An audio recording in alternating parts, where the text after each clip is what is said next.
Purihin po ang ating pong pinakamamahal na Panginoong Kristo. Tayo na po mag-aral po ng ating banal na salita. At bago po sa ating Bible study, join me in prayer. Hallelujah. Praise the Lord. Almighty God, in your holy and mighty name, our Lord Jesus Christ, and through the reading prayer of our beloved pastor, Evangelist Wilde Meda, we all humbly come in your throne of grace, asking for your forgiveness from all of our sins that we have committed against you, Lord.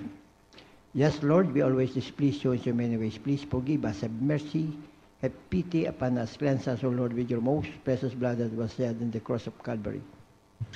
Create in us a new clean heart, a new mindset that will do your will until you return. Heavenly Father, we ask you to bless and anoint your holy word that we're going to share in this Bible study. Be with us and guide us. Be in our midst. We can do nothing without you, Lord. I also ask you, Father, to bless and anoint every single word that will come out from my lips, and let it be a blessing to each and every one of us. Hallelujah. Praise the Lord. Open our spiritual eyes to see and our ear to hear. Give us all wisdom to comprehend and understand your holy word. This is we pray in your holy and mighty name, our Lord Jesus Christ. And through the reading prayer of our beloved pastor, we bind and rebuke all power of darkness, doubts, unbelief, hindrances, distraction, cast out in Jesus' name. Amen. Hallelujah. Praise the Lord. Purihin po ang ating mga Panginoon. Hallelujah. Praise the Lord. First and foremost, I would like to give the highest praise, the highest worship, the highest glory, and everlasting thanksgiving to our Lord of Lords, King of Kings, ever dearest Jesus. Hallelujah. Praise the Lord. And I would like also to give my greetings and double respect to our beloved pastor, Evangelist Wilde Meda, to his beloved children, grandchildren, and to his beloved in-laws. Hallelujah. Praise the Lord. And I would like also to cherish and treasure the loving memories of our beloved assistant pastor, Lina C. Almeda, and to all of you, beloved brethren, a pleasant good afternoon, and may the blessings of our Lord Jesus Christ come upon your lives. Hallelujah. Praise the Lord. To all birthday celebrants for the month of August, God bless you all po with long life. At sa ating po mga webcast viewers, God bless you all po being with us, glorifying, honoring, worshiping, and praising our Lord Jesus Christ through our webcast live. Hallelujah. Praise the Lord. And now let's come to our Bible study.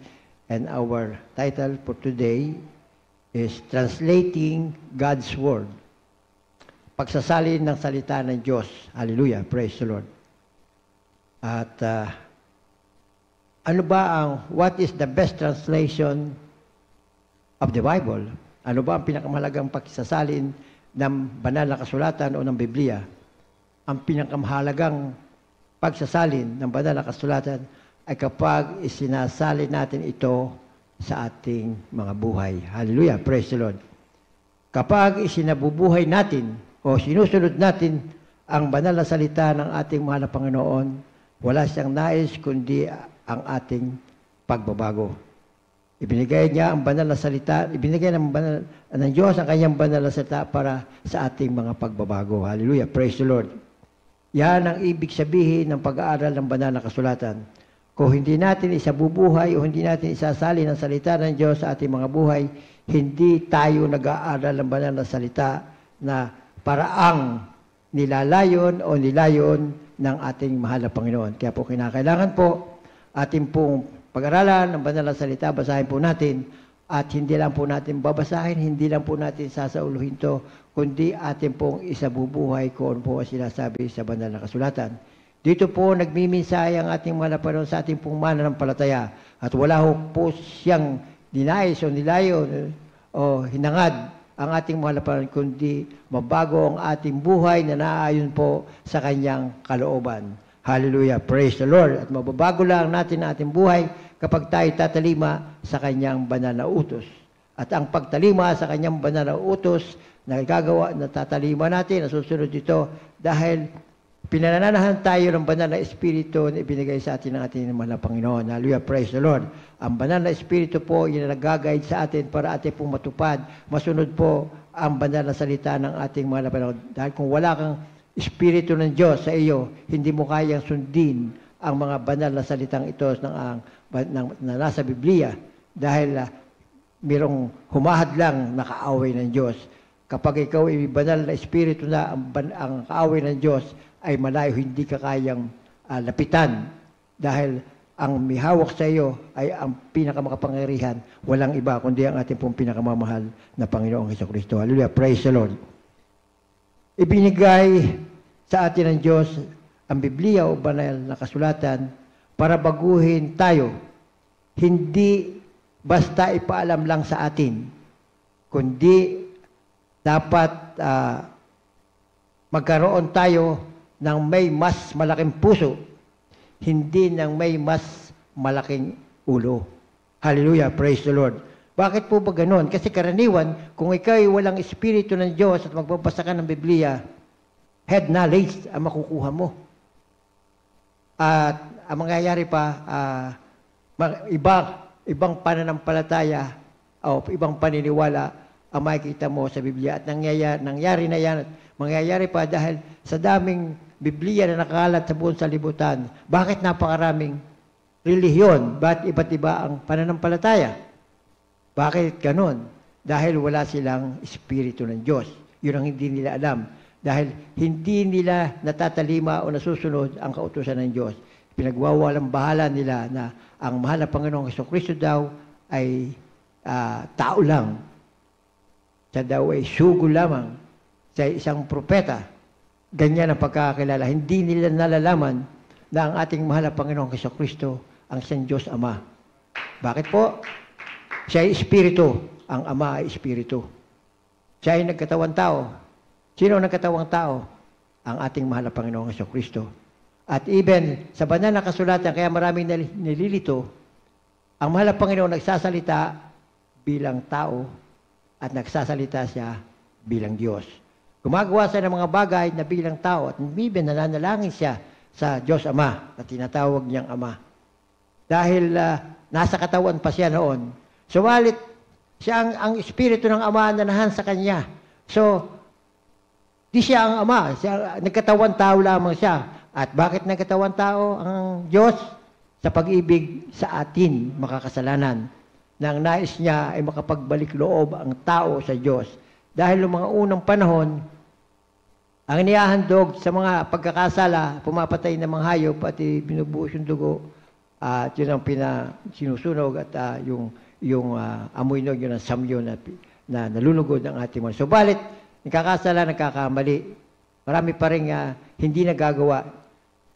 Nakita ng mahal na Panginoon na mahirap pagbaguhin ng tao na hindi basta-basta kahit na anong sabihin mo, dahil wala silang Espiritu ng Diyos. Kaya nga ang mahal na Panginoon, ang mahal na Panginoon sa nagkatawang tao, ang Diyos ay nanahan sa Kanya, ay sinakripisyo niya ang Kanyang buhay sa krus ng Kalbaryo upang ang sino mang manampalataya at maniwala sa Kanya ay maliligtas, magmamana ng buhay na walang daan papunta sa kalangitan, kundi ang ating mahal na Panginoon. Sabi nga po sa John 14:6, He is the way, the truth, and the life. No one can go to the Father except through Him. Hallelujah. Praise the Lord. Kaya po napakahalaga pa ang katuruan dito sa banal na kasulatan. Bakit po? Maraming hindi naniniwala o hindi nananampalataya sa ating mahal na Panginoon. Kung ikay nananampalataya sa ating mahal na Panginoon, kailangan isabuhay mo ang Kanyang banal na salita. Hallelujah, praise the Lord. At ang banal na salita ay nasa Biblia. Hallelujah, praise the Lord. Yung sinasabi po sa John 3 at saka 3:5 na hindi mo makikita ang kaharian ng Diyos kung hindi ka ipanganganak na muli. Paano ka ba ipapanganak na muli?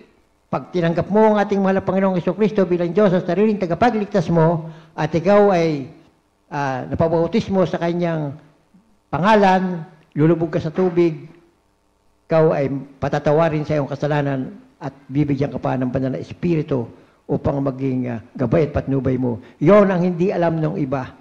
Ang akala nila ay gano'n na lang. At yun nga, kasi nung una, para ikaw kasi Nicodemus nagtanong sa kanya, kinakailangan po bang pumasok na muli ako sa sinapupunan na aking ina at muling ipanganak? Yun ang alam niya kasi nung una, yung wisik-wisik, kaya pala mayroong bautismo na ginagawa wisik-wisik ng malinis sa tubig. Ayun ang baptism nung araw. Hallelujah, praise the Lord. Nung panahon pa ng Old Testament. Subalit binago ito ng mahal na Panginoon. Yung palang tayo, pag inilubog tayo sa tubig, tayo po ay pinatay yung ating pita na laman, yung ating mga kasalanan sa ilalim at pag-ahon mo bago kang nilalang. Kaya hindi ka pala makakapasok kung hindi ka mababorn again. At kung hindi ka mapabautis, hindi ka makakapasok kung hindi ka mababorn again. At kung hindi ka mababautismuhan at mababautismuhan ng banal na Espiritu, hindi ka makakapasok sa kaharian ng Diyos. Hallelujah. Praise the Lord. Kapag ikay na born again, maunawaan mo ang banal na salita dahil tinanggap mo ang ating mga laparan, pinatawad ka, binigyan ka ng banal na Espiritu at yun ang magtuturo sa iyo para ikaw'y tumalima at sumunod sa utos ng ating pinakamamahal na Panginoong Kristo. Sabi ng banal na kasulatan, huwag basta makinig sa salita at dayain ng ating sarili, kundi gawin ang sinasabi nito. Tayo daw po, huwag makikinig sa banal na kasulatan para dayain lang ang ating sarili. Ay talagang madadaya ang sarili mo kapag ikay walang banal na Espiritu. Kinakailangan po na gawin natin ang mga sinasabi dito. At magagawa mo lang ang mga sinasabi sa ating banal na kasulatan kapag ikay may Espiritu ng Diyos. Hallelujah. Praise the Lord. Dahil pinanghahawakan ka ng Diyos, wala siyang hinangad kundi tayo ay makasama niya sa buhay ni walang hanggan, magkaroon tayo muli ng ugnayan sa Kanya. Kaya binuksan ang ating spiritual na pag-iisip upang ang Kanyang pagkamatay, pagsakripisyo ng Kanyang buhay sa krus ng Kalbaryo ay magkaroon ng katuturan. Bubuksan ang ating isip na gawin natin ang mabuti. Hindi niya hayaang tayo mawala sa Kanyang harapan. Nais ng Diyos ang ating mga paniniwala ay maging pag-uugali natin. Paano ba yung paniniwala, yung pag-uugali? Ay di naniniwala ka na sa ating mahal na Panginoong Kristo, kinakailangan isabuhay mo, ugaliin mo kung ano ang sinasabi ng inuutos ng ating mahal na Panginoon. Isasabuhay mo. Kapag sinasabuhay mo ang salita ng Diyos, yun ang nagiging ugali mo. Nagiging ugali ka ng ugali ng Diyos. Na siya naman dapat natin gawin at hangarin natin ng isang mananampalataya. Makatulad tayo ng ating pinaka-atyon, ang pinaka-main purpose o layunin o adikain ng ating mahal na Panginoon tayo makatulad ng Kanyang anak na nandito sa ibabaw ng lupa. Hallelujah, praise the Lord. Kaya nga niya binuwis ang Kanyang buhay para ang alang-ang sa atin. Hallelujah, praise the Lord.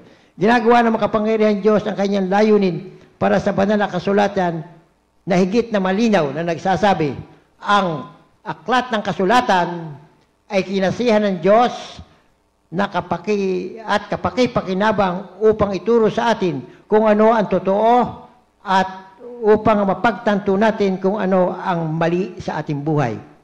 Itinutuwid tayo nito kapag tayo ay nagkakamali at nagkakasala at tinuturo sa atin na gawin ang tama. Ginagamit ito ng Diyos upang ihanda tayo ang kanyang mga anak upang gawin ang bawat mabuting gawa.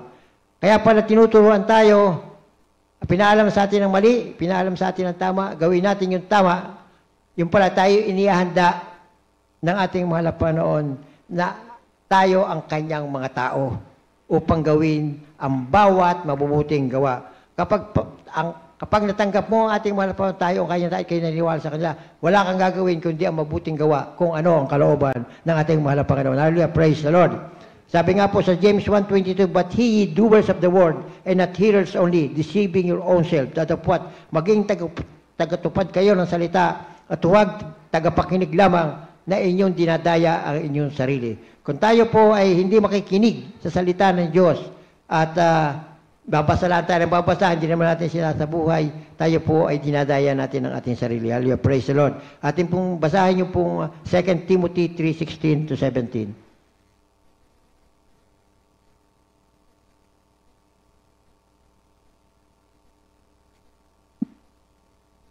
Says mga minamahal, all scriptures is given by inspiration of God and profitable for doctrine, for reproof, for corrections, for instructions in righteousness. Amen. Hallelujah. Sa Tagalog po, ang lahat ng mga kasulatan na ikinasihan ng Diyos ay mapapakinabangan din naman sa pagtuturo, sa pagsansala, sa pagsaway, sa ikatututo na nasa katuwiran, 17, upang ang tao ng Diyos ay maging sakdal, tinuruan lubos sa lahat ng mga gawaing mabuti. Hallelujah! Praise the Lord! Kaya po pala binigay ng mga Panginoon ng kanyang banal na salita para tayo matuto, tayo turuan, sawayin. Huwag mong gagawin ng sala sa kanyang kalooban.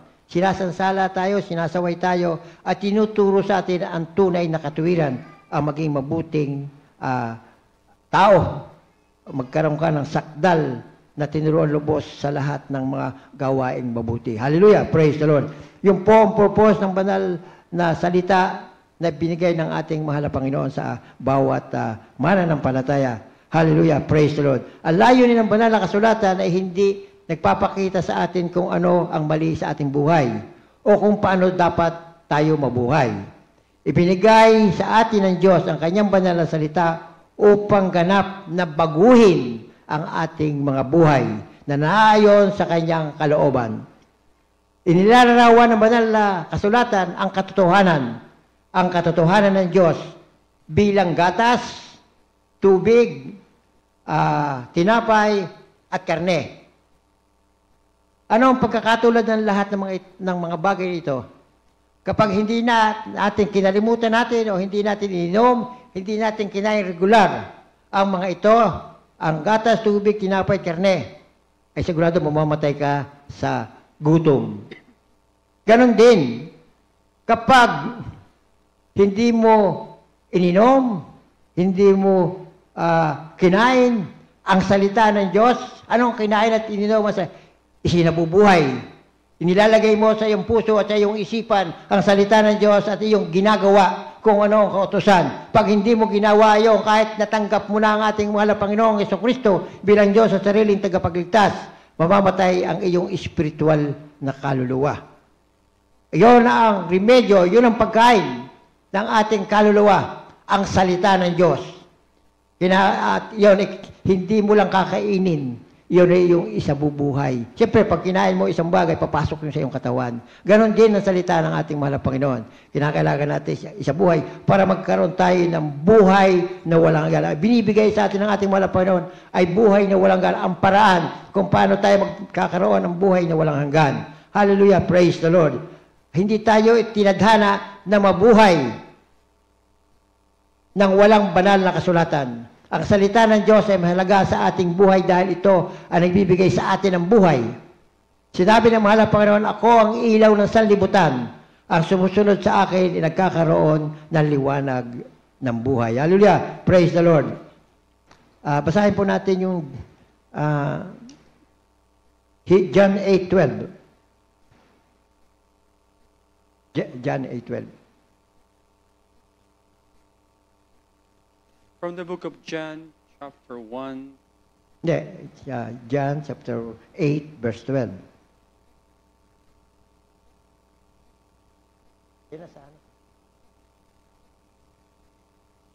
From the book of John, chapter 8, verse 12.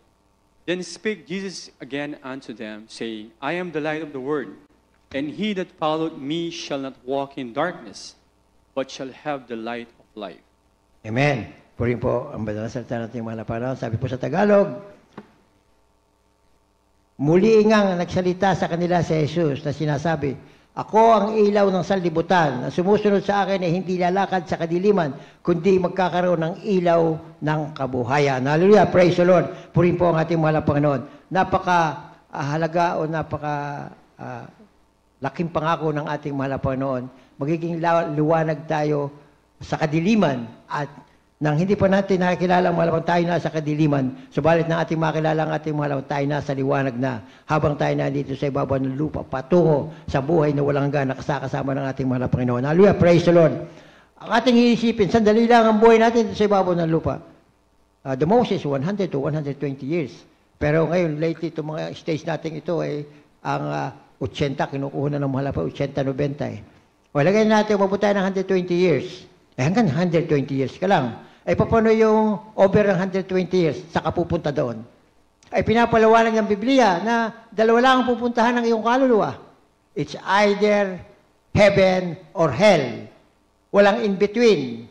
Kung tayo mamamatay na tayo ay nasa mahal Panginoon, pagpikit natin sa pagmulat natin, nandun tayo kapiling ng ating mahal Panginoong Jesucristo. Kapag ikaw ay wala ang Diyos sa iyong buhay, wala ang mahal na Panginoon sa iyo, hindi mo tinanggap ang ating mahal na Panginoon bilang Diyos na rin kapagligtas, at hindi mo pinamuhay ang banal na salita, pag namatay ka, pagmulat mo, doon ko agad sa dagat-dagatang apoy. Wala ka nang pupuntang iba, doon lang. Hallelujah, praise. Kaya itong araw, itong panahon na binigay sa atin ng ating, ito ang pagkakataon natin para tayo ay makapunta sa langit na kasama ang ating mahal na Panginoon. Kung ating iisipin, Napakaraming tao talaga ang hinahangad nila yung buhay dito sa iba. Masarap naman talaga kasi puro komportable. Lahat ng mga kailangan, pala pera ka, lahat na nakuha mo pera. Pero may mga bagay na hindi mabili rin ng pera. Ang hindi kayang bili ng pera ay yung ating pananampalataya sa ating mahal na Panginoong Jesucristo. Tayo naniniwala na mayroon Diyos tayong tagapagligtas. Mayroon Diyos sa ating buhay. May Diyos na gumawa ng langit at lupa. May Diyos na nag-create ng sanlibutan, ng tao. Lahat ng ating nakikita ay nilikha ng ating mahal na Panginoong Jesucristo. Subalit yung iba hindi. Ay saan nagsimula yan? Ang sabi ni Darwin, tayo din nanggaling sa apes, papayag ka ba na ang ninuno mo ay matchain? O apes? Hindi. Iba ang tao, iba ang matchain, iba. Malaking pagkakaiba ng dalawang yan. Kaya tayong tao talagang nilikha tayo ng ating mahal na Panginoon. At hindi lahat ng nilikha ng mahal na Panginoon ay anak ng Diyos. Ang anak ng Diyos, yung lamang tinanggap ang ating mahal na Panginoong Jesucristo bilang Diyos sa sariling tagapagligtas, naniniwala siya. At yun daw po, sabi nga sa John 1:12, na tayo po ay may karapatang tawaging anak ng Diyos. Hallelujah. Kaya po yung pagkatanggap po natin, huwag natin pababayaan na tayo po ay mawaglit sa ating malam. Ang pagkakataong ito ay napakahalaga sa atin. Pupunta tayo sa buhay na walang hanggan. Ang buhay na walang hanggan, pag hinga impyerno ay langit. Ay ngayon, siguraduhin natin na pagpunta natin doon, ang buhay na walang hanggan natin, kasama natin ating mahal na Panginoong Jesucristo. Na sabi sa banal na kasulatan, walang kahirapan, walang iyakan, puro katuwaan. Wala tayong gagawin doon kundi tayo magpupuri sa ating mahal na Panginoon. Kaya yung ating pagpupuri dito, ay practice natin. Pinapractice tayo dito na tayo marunong magpuri. Yung 8 oras, 10 oras na nagpupuri tayo, wala tayong itinatas kundi ang pangalan ng ating mahal na Panginoong Kristo. Ay doon ipagdating natin, walang hanggang pagpupuri ang gagawin natin, kasama natin ang ating mahal na Panginoong Kristo na sa pinapupurihan. Hallelujah, praise the Lord. Kaya po napakahalaga mga minamahal, tayo po ay laging tatalima at susunod sa utos ng ating mahal na Panginoon. Hallelujah, praise the Lord. At basahin po, sinabi rin niya, na kung hindi tayo sa John 8:4, na kung hindi tayo maniniwala na siya nga, ang ako nga, hindi ka mapapatawad sa iyong kasalanan. Basahin ko sa inyo 8:24, nandyan.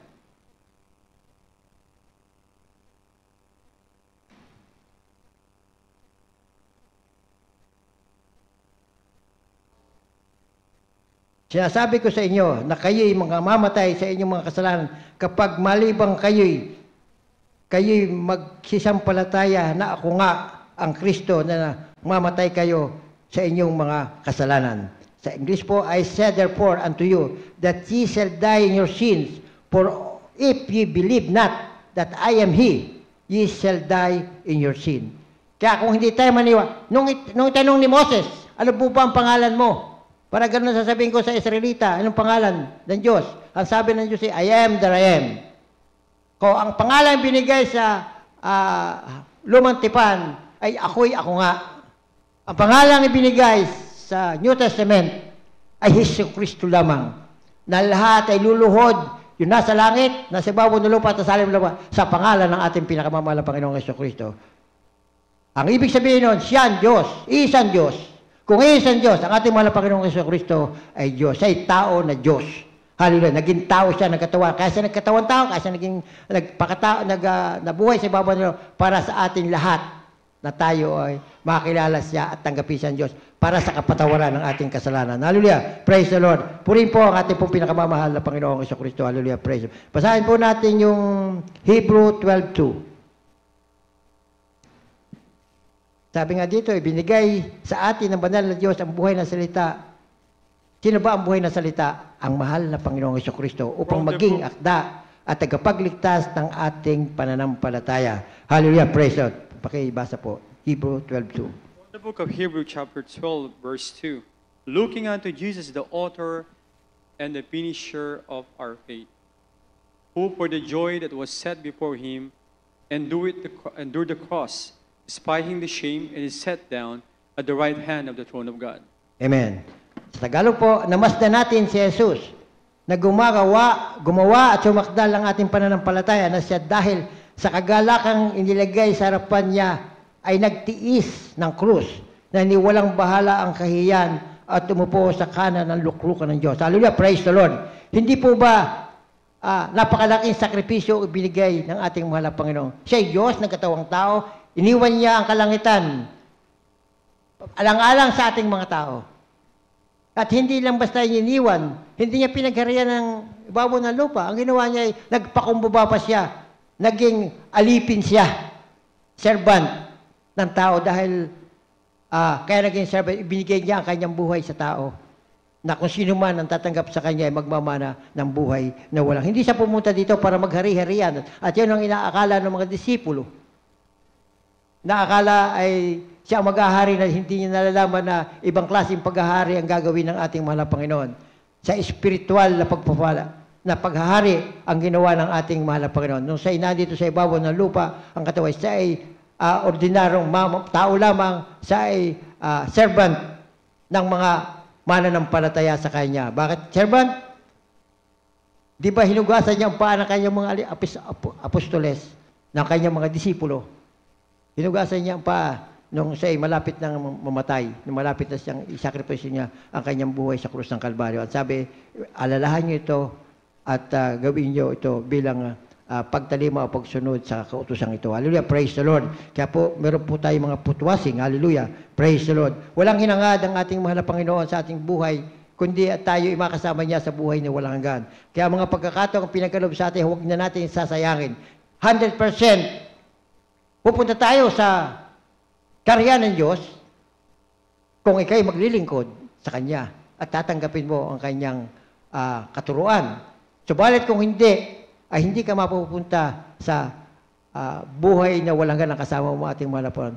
Sa buhay na puro kahirapan, pagdurusa ang pupuntahan mo. Hallelujah, praise the Lord. Ang impyerno ay hindi ginawa para sa tao. Ang impyerno ay ginawa para kay Satanas.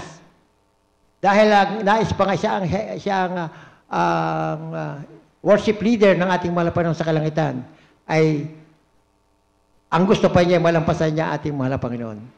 Kaya siya'y tinapon, tinanggal siya sa kalangitan, inalis siya doon. Dahil nga ganon. Kaya gumawa ang mahal na Panginoon ng impyerno at doon sila inilagay.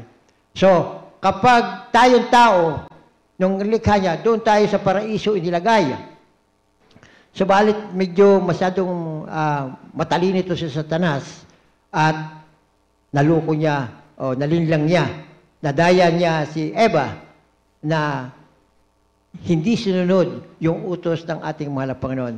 So, sa pamagitan ng hindi pagsunod sa kautusan ng ating mahal na Panginoon, doon tayo mawawala sa Kanya. Kaya kinakailangan mahirap, madali man ang kautusan, ay kinakailangan natin sundin. Isa buhay natin. Yon ang pinakamahalaga para nating makasama at makapagpatuloy tayo ng paglilingkod sa ating mahal. At isa pa, ang banal na kasulatan yan na nagsasansala sa atin, yan na nagsasaway sa atin. Pag hindi mali ang ginawa mo, makakaramdam ka agad ng conviction dahil nasa iyo ang Espiritu ng Diyos. Ay, mali yung ginawa ko. Ay, hindi ko pala dapat gawin to. Mali ito eh. Kaya, paano malalaman na mali at tama kung hindi ka nagbabasa ng banal na kasulatan? Kung hindi ka dumadalo at nakikinig ng banal na gawa ng pangangaral ng ating mahal na Panginoon, ng mga mangangaral na salita ng ating mahal na Panginoon. Paano mo mapapatunayan talagang totoo ang pinapangaral natin? Na nagiging nakakalakas ng ating pag nakikita natin yung mga pagpapala, mga himala na nagawa sa ating mga kapatid at even sa ating sarili. May mga pagpapala at kamanghamang gawa sa ating buhay na siya nagpapatibay ng ating pananampalataya sa atin na tunay na meron Diyos. Meron hindi natin siya nakikita, pero siya ating nararamdaman. Bakit nararamdaman? Dahil siya ang nananahan sa ating mga puso at isipan. Wala siyang hinangad, kundi tayo ay makasama niya sa buhay na wala. Ganyan tayo, kaibig ng ating mahal na Panginoon. Hindi basta-basta klaseng pag-ibig, kundi tunay na pag-ibig na nagbubuhat sa kanyang puso at kaluluwa. Binigay sa atin ng Diyos ang nakasulat na salita upang ihanda tayo sa naisabuhay ang ating pananampalataya. Paano mo ba yung binigyan ng salita para isabuhay ang ating pananampalataya? Pag ikaw ay sumunod, at katulad ng pangalan lang, pag ikaw ay nasa bingit ng problema o disgrasya, sabihin mo lamang yung Hallelujah, praise the Lord, Hallelujah, praise the Lord, at ikay maliligtas. Maraming nakagawa ng ganyan, hindi isa, hindi dalawa, maraming mga matitinding mga patutuo na tungkol sa pagsasalita lang ng Hallelujah, praise the Lord, ay naliligtas. Yung eroplanong babaksak, ang sakay puro Muslim, isang Kristiyano na member ng Jesus Miracle Christ, ang kasama sa eroplanong iyon, nung mag-declare ng, papasan seatbelt na yung mga lahat ng pasahero, at gano'n may mga babaksak sila. Anong ginawa ng ating kapatid? Tumayo at sumigaw ng Hallelujah, praise the Lord, Hallelujah, praise the Lord, Hallelujah, praise the Lord. Na may hawak sa Biblia na ang mga kasama niya ay puro Muslim. Doon sa loob ng eroplano, ang mga Muslim ay hindi, iba ang katuruan nila kaysa katuruan natin. Mga created being din sila. Pero galit sila sa may hawak ng Biblia. Subalit, nung makapagsabi siya ng Hallelujah, praise the Lord, yung eroplano ay dahan-dahang umayos ang takbo at nakapagland ng ayos. Pagbaba nila, hinarang siya ng piloto, yung mga naando sa loob. Sino yung kaninang sumisigaw dyan? Ay di pagdahil sabi, ako po, hindi mo ba nalalaman na after na makasigaw ka, may nakita kong malaking kamay na humawak sa ating eroplano kaya tayo nakababa. Hallelujah, praise the Lord. Puri po ang ating pinakamamahal. Maraming patutuo. Sa pamamagitan lang ng pagsasabi ng Hallelujah, praise the Lord, ay nakakaligtas. Mga karnaper, nakakaligtas. At yung patutuloy sa kapatiran na yung check, sinabi naman ni Jesus, ni Pastor Almeda, tulungan mo ako. Ay tinulungan Bakit tinulungan? Dahil ang ating beloved pastor ay tunay na propeta dahil siya nakakasunod sa kautusan ng ating mahal na Panginoon. Siya ang kahuli-huli ang propeta na maraming hindi naniniwala. At natatandaan ko pa noon, nung ang mahal na pastor ay nasa Talipaw, meron din mga Kristiyano, mga born again, mga Pilipino rin sabi sa akin, dinalaman ako kay member ng Jesus, talaga yung pastor, may sinabi siyang masamang salita. Sabi ko, bakit? Ay kaganda-ganda na ng buhay din, sukat pumunta doon sa Talipaw, siya pupugutan ng ulo. Sabi ko, tingnan natin kung ano mangyayari. Sabi nga, ay nung makababae, hindi makatingin sa akin, ano ka ako nangyari? Sino si Pastor Almeda? O, hindi niya na makaimik. Hallelujah, praise the Lord. Kaya po, yun ang mga patunay ng ating mahal Panginoon, ang ating mahal pastor ay tunay na sugo ng Diyos. Nung pagkapunta niya sa Talipaw, sino makakagawa nun? Wala makagawa, sila nakagawa nun. Wala nakagawa ng mga ganong bagay. Napasukoy niya ang mga Muslim, mga bandido Muslim sa pamamagitan ng salita ng Diyos. Na siya binabaril niya sa tinatamaan. Hindi pumuputok ang baril, I mean. Nung sila i-declare na ni Estrada na no man's land kasi napalaya ng mga 21 hostages, i-declare ni President Estrada na no man's land yun. Bakit? Galit si President Estrada kay Mahal Pastor, sinabing 2 taon na lamang ang buhay mo. Nagalit si Estrada. So, ganoon nangyari. Ayaw siyang papuntahin doon. Ngayon, no man's land. Ang nagpapatotoo ay mismo yung piloto na nagbubumba sa kanila. Yung nagpapawala ng mga missile para sila tama. Pero wala man lamang na sirang buhay sa kanila nung sila tinitira ng mga puno. Yun, ang lalaglag, yung mga kuno ng mga tinatamaan. Pero walang tinamaan tao. Hallelujah, praise the Lord. Magagawa ba yan ng ordinaryong tao na walang pananampalataya sa ating banal na hindi ginagamit ang mahal na Panginoon para maghayag ng kanyang banal na salita. Yan ang mga patutuo ng ating pananampalataya tunay na ang ating mahal na Panginoong Jesucristo ay tunay na Diyos na ating matatawagan, dapat paglingkuran, sunodin ang kanyang mga kautusan at ang ating mahal na pastor ay tunay na sugo ng ating mahal na Panginoong Jesucristo dito sa ibabaw ng lupa upang ipahayag, upang ipanalangin tayo na maligtas ang buong sanlibutan, magmana ng buhay na walang hanggan. Sa kabila ng kanyang pangyayari sa kanyang buhay, patuloy pa rin siyang nag-aayuno at nagdarasal alang-alang sa kaluluwa at magdala pa ng maraming kaluluwa. At tayong lahat na mananampalataya, ang ating obligasyon sa ating mahal na Panginoon ay tayo magdala ng kaluluwa dito sa ating banal na gawain para makakilala rin sa atin ng ating mahal na Panginoon. Kung tayo nag-share, hindi sila naniniwala, ay hindi na natin wala tayong pananagutan sa kanila. Hallelujah, praise the Lord. Kasi marami sa atin ang nagpapaliban at nagsasabing, hindi ko kailangan baguhin ang aking buhay o tanggapin siya. Kaya naman maraming tao ang makakarinig na lumayo ka sa akin, hindi kita nakikilala at maramdaman ang galit ng Diyos na walang hanggang sakit o pagdurusa. Sino po ba? Ako nung una, nag-share ako, ay lalo naman puro ibang hindi Diyos man ako sa ito. Sabi niya, hindi ko na ako alis din eh. Ay aming kinagis nga na eh. Ganyan rin na kami. Ay di pinapaliwanag ko gano'n. Hindi niya maiwan. Ay hindi salita, hindi rin sila katuruan ng tao ang kanilang alam eh. Hindi ang katuruan ng Diyos eh.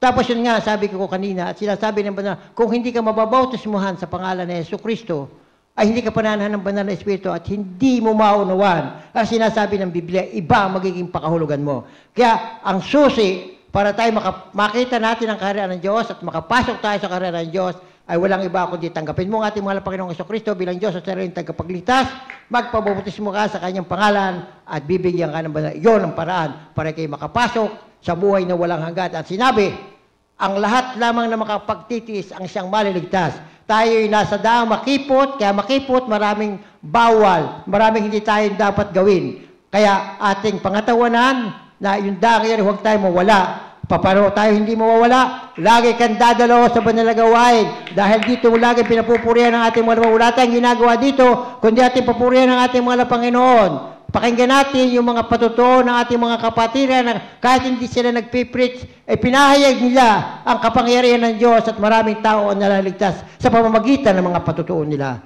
At dito rin tayo nakakakinig ng banal na salita ng ating mga. At dito natin nakikita ang kung paano kumilos sa ating kalagitnaan ang banal na Espiritu ng ating pinakamamahal na Panginoong Jesucristo. Ay bakit hindi pa natin pangangatawanan? Lagi nating idalangin sa ating mahal na Panginoon na sana tayo bigyan lagi ng puso na tatalimag, gabayan tayo, patnubayan, pag-inatan sa lahat ng sandali ng ating, sa ulos ng kaaway niya sa ating mga buhay. Ang ulos ng kaaway sa ating mga buhay. Haliwan na sa ating malampasan na ma-cover niya tayo ng kanyang banal na dugo na nabuhos sa krus ng Kalbaryo. Hallelujah. Praise the Lord. At basahin po natin yung Matthew, last verse po natin, Matthew 7 from verse 21 to 23. Yes. Pakibasa po. From the book of Matthew, chapter 7, start from verse 21 to 23. to 23. Not everyone that said unto me, Lord, Lord, shall enter into the kingdom of God, but he that will Father which is in heaven. And 22. Many will say to me in that day, Lord, Lord, have we not prophesied in thy name? And in thy name have cast out devils, and in thy name done many wonderful things. And then I will process unto them, I will never knew you, depart from me, you the work of iniquity. Sa aklat ng Mateo, ang kapitulo 7, ang talata ay 21 hanggang 23. Okay. Hindi ang bawal nagsasabi sa aking Panginoon ay papasok sa kaharian ng langit, kundi gumagawa ng kalooban ng Diyos Ama na nasa langit. Marami ang nagsasabi sa akin sa araw na iyon, Panginoon, Panginoon, hindi baga nagpaghula kami sa iyong pangalan, at sa pangalan mo ay mapaglayas kami ng mga demonyo, at sa pangalan mo ay nagsisagawa kami ng maraming gawang makapangyarihan. At kung magkagayo papahayag ko sa kanila, kailan may hindi ko kayo nakikilala. Magsilaya ko sa akin, kayo magagawa ng talampasanan. Amen. Purihin po ang banal na salita ng ating mahal na Panginoon. Hallelujah, praise the Lord. Kaya po kapag hindi natin natatalima, susunod nating mahal na Panginoon, kahit na tayo, kasi yung ibang marilo, nananalangin sila sa Diyos, pero hindi nila kilala ang tunay na Diyos. Ay pagka dumating na yung ganong panahon, ay sasabihin siya ng malaw, hindi kita kilala. Kasi hindi mo ginagawa ang kanyang kalooban. Hallelujah, praise the Lord. Kung tawagin natin ang ating sarili bilang Kristiyano, ngunit nabubuhay tayo sa patuloy na namumuhay sa kasalanan, hindi ba handa na magbago at hindi pa nagbabago? Ang banal na kasulatan ay higit pa sa isang tagabigay lamang ng karunungan o imbakan ng impormasyon, ngunit para sa ating pagbabago. Yung po ang purpose ng ating banal na kasulatan na ang tayo mabago. Maayon tayo sa kalooban ng ating pong pinakamamahal na Panginoong Jesucristo. Hallelujah, praise the Lord. Kung ikaw nga'y tawag mo sa sarili mo kay Kristiyano, pero nagkakasala ka pa rin. Lahat tayo nagkakasala. Pero ang tunay na Kristiyano ay lumuluhod at hinihingi ng tawad ang kanyang nagawang kasalanan. Hindi niya pinangangatwiran yung kanyang ginawa. Kasi kasalanan ginawa, sabi, hindi naman masyado. kung ako may nagsinungaling, kaunti lamang, white lies lang. Pag sinabing kahit white lies, o kaunting pagsisinungaling, sinungaling na rin yun. Ang sinungaling, sa dagat-dagatang apoy ang punta, sabi sa banda ng kasulatan. Kaya maging makatotoo ang bawa. Kung ano ang totoo, ang dapat sabihin, yun ang sasabihin mo. Huwag ka magsasabi ng kasinungalingan para may angat mula ang sarili mo o para may libre mula ang sarili mo. Hallelujah, praise the Lord. Purihin po ang ating pong pinakamamahal na Panginoon. Kaya po napakahirap ng isang buhay Kristiyano kung wala sa iyo ang Espiritu ng Diyos. Kung tinatawag mo ang ikaw ay Kristiyano, ipamumuhay mo ang kalooban ng ating mahal na Panginoon. Bakit po? Hindi magiging mahirap. Dahil ang sabi nga sa Philippians 2:13, For it is God which worketh in you both to will and to do of His good pleasure. Sapagkat Diyos ang gumagawa sa inyo, maging sa pagnanasa at sa paggawa ayon sa kanyang mabuting kalooban. So, kapag pinananan tayo ng mahal na Panginoon, Diyos ang gumagawa ng ating mga pagnanasa. Hindi tayo magnanasa ng masama. Kaya dapat alam natin ng masama. Alam natin ang maganda. Saan natin nahanapin? Sa banal na kasulatan. At sa pakikinig at pakikinig na salita ng Diyos. At sa pakikinig at pakikinig ng banal na salita ng Diyos, diyan lumalakas ang ating pananampalataya. Purihin po ang ating pong pinakamamahal na Panginoong Jesucristo. At sana po, meron po tayo natutunan ay ugaliin po natin na basahin po ang inyong banal na kasulatan at lagi po tayong dadalo upang lahat ng ulos ng kaaway ay ating pong malampasan at mapagtagumpayan. Hallelujah.